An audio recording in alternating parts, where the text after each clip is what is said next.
నేను మీకు ఈ ఉదాహరణ చెప్పేటప్పుడు మీరు పవిత్రమైన మనస్సుతో వినవలసి ఉంటుంది. ఇది యథార్థముగా జరిగిన ఒక విషయాన్ని మీకు మనవి చేస్తున్నాను. కబీర్ దాస్ గారి భార్య ఉండేది లోయి అని.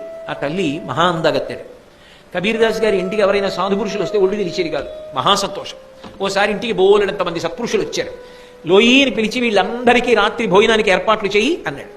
ఆవిడ వంటింట్లోకి వెళ్ళి చూసింది, బియ్యపు గిజ్జ లేదు, ఉప్పు బద్దలే లేదు ఇంట్లో. ఏం చేస్తుంది? పక్కనున్న ఒక వర్తకుడి దగ్గరికి వెళ్ళి, నాకు అన్నం తినడానికి అక్కర్లేదు, నా కొడుకు తినడానికి అక్కర్లేదు, నా భర్తకి సత్పురుషులకి అన్నం తినడానికి వెచ్చాలు అరువిమ్మని అడిగింది. ఇస్తా, మీ ఆయన తీర్చడు, ఎప్పుడూ భగవన్నామని చెప్పుకు తిరుగుతాడు, రూపాయి సంపాదించాలన్న తాపత్రయం లేదు, తీర్చడు. ఎలా ఇస్తాను? ఇవ్వలేనన్నాడు. కాదు కాదు, సత్పురుషులకి అన్నం పెట్టకపోతే ఆయన తట్టుకోలేడు, అందుకని ఇమ్మని అడుగుతున్నాను, ఇమ్మంది. ఆయన అన్నాడు, మీ ఆయన ఎటు అప్పు తీర్చడు, కానీ రాత్రి నీ ఇంటికి వచ్చిన అతిథులకు అన్నం పెట్టి వాళ్ళు వెళ్ళిపోయిన తర్వాత నువ్వు మా ఇంటికి వచ్చి, నేను వాక్యాన్ని పూర్తి చెయ్యక్కర్లేదు, మీరు ప్రాజ్ఞులు గమనించగలరు, ఆయన ఏది అడగకూడదో అది అడిగాడు, అటువంటి భోగమును నాకు ఇవ్వగలవా అని అడిగాడు. ఆమె ఒక్క క్షణం నిరుత్తురురాలై ఆలోచించింది. భర్త గౌరవమా, సత్పురుషులకి మాట దక్కడమా, తన శరీరమా ఆలోచించి అలాగే అన్నీ తీసుకెళ్ళింది, వండి పెట్టేసింది. సత్పురుషులందరూ భోజనం చేసేశారు, సంతోషంగా వెళ్ళాడు, దిగబెట్టేశాడు కబీర్ దాస్ గారు. ఇంటికి తిరిగి వచ్చేశాడు. హోర్న వానబడుతోంది. ఏడుస్తూ నించునుంది లోయి. ఎందుకు లోయి ఏడుస్తావు? ఇంతమంది సత్పురుషులకు అంత మంచి భోజనం వండి పెట్టావు, ఆనందపడాలి కదా అన్నాడు.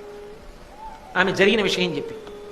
ఇంకొకడైతే ఎంత ఆక్రోశం చెందుతాడు. ఆయన అన్నాడు, ఆ వర్తకుడు ఎంత గొప్పవాడు లోయి, ఇందులో ఏముంది? చర్మము, రక్తము, మాంసము, కొవ్వు, అస్థి, శుక్ల, మేధ, 7 పదార్థములున్నాయి. ఈ చర్మాన్ని ఉత్తరిస్తే లోపల నెత్తురు ఉంది, ఎముకుంది, మాంసం ఉంది, ఏముంది కనుక? ఇంత అల్పమైనటువంటి కోరిక కోరాడా? ఇంత చిన్న కోరికకి ఇంతమంది మహానుభావులకు అన్నం పెట్టడానికి సరుకులు ఇచ్చాడా? మాట తప్పకూడదు లోయి. తడిసిపోతే ఆయనకి అనురక్తి తగ్గచ్చు. గొడుగు పట్టి తీసుకెడతానని గొడుగు పట్టి తీసుకెళ్ళాడు భార్యని. లౌకిక దృష్టితో చూసినప్పుడు చాలా అసహ్యంగానే కనపడుతుంది, నేను కాదన్నా. తలుపు కొట్టాడు. ఇంత వాన ఉరువులు పిడుగులని వర్తకుడు పడుకున్నాడు. ఆయన లేచి వచ్చి ఎవరన్నాడు? నేను లోయిని అంది. ఆయన ఆశ్చర్యపై తలుపు తీశాడు. రామనామ భజన చేస్తూ కబీర్ దాస్ గారు అటు తిరిగి ఉన్నాడు. ఎలా వచ్చావు అన్నాడు. మా ఆయన తీసుకొచ్చారు. మీ ఆయన ఎందుకు తీసుకొచ్చాడో తెలుసా నిన్ను అన్నాడు. తెలుసు అంది. మరి ఎలా తీసుకొచ్చాడు అంది. అంతమంది సాధు పురుషులకు అన్నం పెట్టడానికి అరువిచ్చిన మహానుభావుడు ఏమడిగాడు కనుక, కంపు కొట్టే ఈ చర్మాన్ని కదా, ఈ శరీరాన్ని కదా అడిగాడు అని తీసుకొచ్చాడు. ఆయన ఒకసారి కబీర్ దాస్ వంక చూశాడు. రామనామని చెప్తూ తేజోమూర్తి నిలబడున్నాడు సాధు పురుషుడు. ఆయనకి జన్మలో పట్టుకున్న కామ పిశాచం వదిలిపెట్టేసింది. తిన్నగా వెళ్ళి కబీర్ దాస్ గారి కాళ్ళ మీద పడిపోయాడు.